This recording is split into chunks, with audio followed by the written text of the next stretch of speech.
जय कुमार जैन अपने परिवार के साथ बेंगलोर सिटी में रहते थे। जय कुमार जैन का कपड़े का व्यापार था। उसकी पत्नी पूजा के अलावा उनके परिवार में 15 साल की बेटी राशि और उससे छोटा एक बेटा था। जय कुमार जयपुर जिले के मेड़गांव के रहने वाले थे।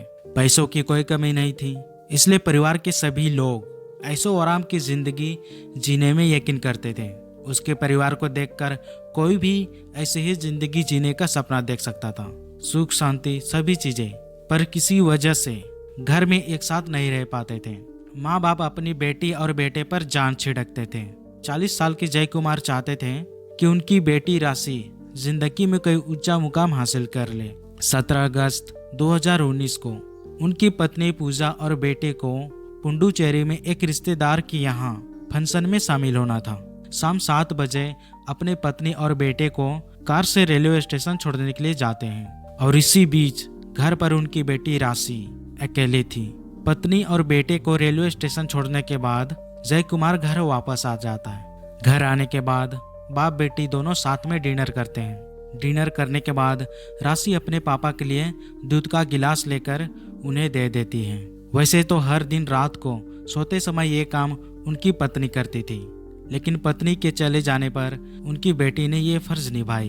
दूध पीने के बाद जय कुमार अपने कमरे में जाकर सो जाते हैं। दूसरे दिन 18 अगस्त को सुबह लगभग 7 बजे पड़ोसियों ने जय कुमार के घर के बाथरूम की खिड़की से आग जलने की और खिड़की से धुआं निकलते देखकर पुलिस को जानकारी दे दिया जाता है। इसी बीच जय कुमार की बेटी राशि चीखना चिल्लाना शुरू कर देती है। जानकारी मिलते ही पुलिस वाले बताए गए पते पर पहुंचती है और जय कुमार के घर के अंदर पहुंचकर आग को बुझाया जाता है।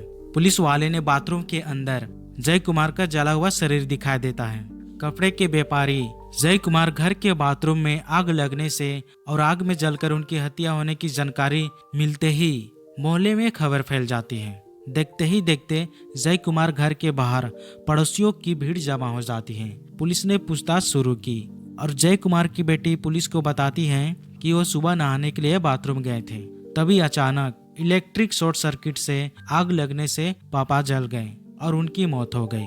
घटना के समय जय कुमार के घर पर एक युवक मौजूद था, प्रवीण। उसने पुलिस को बताया कि आग लगने पर हम दोनों ने आग बुझाने की कोशिश की और आग बुझाने के समय हम दोनों के हाथ पैर भी जल गए। इसके बाद घटना स्थल में फोरेंसिक टीम को बुलाया जाता है। घटनास्थल की जांच निपटाने के बाद पुलिस ने जय कुमार की लाश को पोस्टमार्टम के लिए हॉस्पिटल भेज दिया जाता है। पुलिस ने भी यही सोचा था कि शॉर्ट सर्किट से आग लगी और आग में जलकर उनकी मौत हुई होगी, लेकिन जय कुमार के शरीर की हालत देखकर पुलिस को शक होता है। पहली जांच में मौत का वजह साफ नहीं पता चलता है, इसलिए पुलिस ने तुरंत अलग अलग टीमें बनाकर आसपास के रहने वाले लोगों से और बच्चों से अलग अलग पूछताछ की जाती है। और एक तो चौंका देने वाली बात सामने आ गई थी।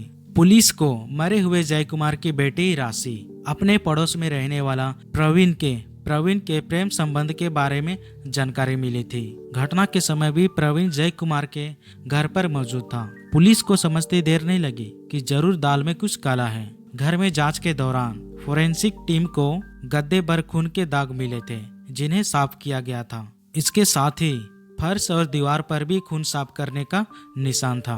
दूसरे दिन पोस्टमार्टम रिपोर्ट आने के बाद शक पूरी तरह से सच हो जाती है। पोस्टमार्टम रिपोर्ट में बताया गया कि जय कुमार के जलने से पहले उसकी हत्या किया गया था। किसी हथियार से उसे मारा गया था। इसके बाद दूसरे दिन पुलिस ने दोनों को हिरासत में लेकर दोनों से अलग अलग पूछा जाता है। इसके साथ ही दोनों के मोबाइल भी पुलिस कब्जे में ले लेते हैं और जब राशि और प्रवीण से सख्ती से पूछताछ की गई तो दोनों ने सवालों में उलझकर पूरा घटनाक्रम बता देते हैं। उन दोनों ने जय कुमार की हत्या और उसे दुर्घटना का रूप देने की बात कबूल कर ली। उसके बाद 15 साल की बेटी राशि और उसके 19 साल का प्रेमी प्रवीण को गिरफ्तार कर लिया गया।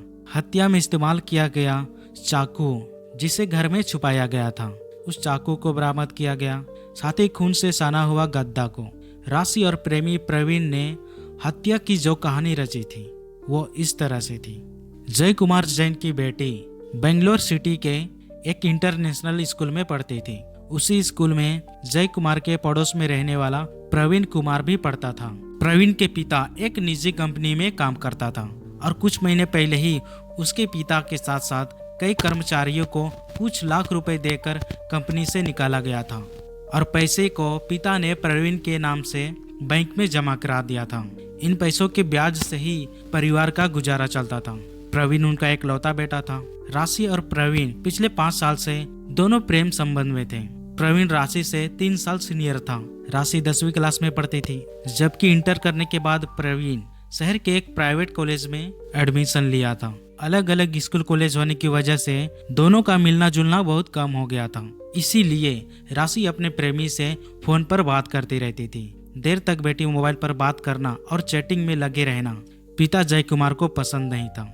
बेटी को लेकर उनके मन में बड़े सपने थे और राशि और प्रवीण की दोस्ती को लेकर जय कुमार ने कई बार राशि को प्रवीण से दूर रहने को कहा था, लेकिन राशि को पिता की यह बात पसंद नहीं थी। राशि दिखने में सुंदर थी और अपनी उम्र के हिसाब से ज़्यादा बड़ी दिखाई देती थी। उसे फैशन के हिसाब से कपड़े पहनना पसंद था। उसकी सहेलियाँ भी उसके जैसे सोच रखती थी, इसलिए उनमें जब भी बात होती थी मॉडलिंग फिल्मों और उनमें दिखाए जाने वाले रोमांस की ही बात होती थी। एक दिन अपने माँ बाप से झूठ बोलकर राशि अपने सहेलियों के साथ शहर से बाहर घूमने के बहाने से अपने बॉयफ्रेंड प्रवीण के साथ मुंबई चली जाती है। मुंबई में 4 दिन रहकर उसने कई फोटो शूट कराए। राशि अपनी माँ को फोन करके बताई थी कि वो मुंबई में है और 5 दिन बाद घर लौटेगी। बेटी के चुपचाप मुंबई जाने की जानकारी जब पिता को चला तो वो गुस्से में आ गए। राशि के लौटने पर उन्होंने उसकी पिटाई भी की और उसका मोबाइल छीन लिया। जय कुमार को बेटी की सहेलियों से पता चला था कि राशि अपने दोस्तों के साथ नहीं बल्कि अपने बॉयफ्रेंड प्रवीण के साथ मुंबई गई थी और इस जानकारी से उन्हें बहुत गुस्सा आया था। बचपन को छोड़कर बेटी जवानी की लाइन पर कदम रख चुकी थी। जय कुमार को बेटी के रंग ढंग देखकर उसकी चिंता रहती थी, जबकि राशि के ख्यालों में हर समय अपने प्रेमी प्रवीण की तस्वीर बनी रहती थी। वो चाहती थी उसका दीवाना हर समय उसकी आंखों के सामने रहे। राशि को पिता ने कहीं बाहर आने जाने के लिए मना कर दिया था, लेकिन फिर भी दोनों चोरी छिपे शॉपिंग मॉल में मिलने लगी थी। राशि मोबाइल छीनने की बात अपने प्रेमी को बताई तो उसने राशि को दूसरा मोबाइल लाकर दे दिया और राशि चोरी छिपे प्रवीण से बात करने लगी थी और जल्दी ही इसका पता राशि के पिता को पता चल जाता है और वो मोबाइल छीन लेता है। इस बार राशि अपने पापा से झगड़ने लगती है। राशि के पिता पूरी तरह टूट जाते हैं। राशि ने प्रवीण को पूरी बात बताने के साथ अपनी आज़ादी पाने के लिए कोई गलत कदम उठाने की बात कहती है। 15 साल की बेटी पिछले 1 महीने से पिता की हत्या की प्लान बनाती है। राशि अपने प्रेमी प्रवीण के साथ मिलकर पिछले 1 महीने से जय कुमार की हत्या में लगे थे, लेकिन सफलता नहीं मिल पा रही थी।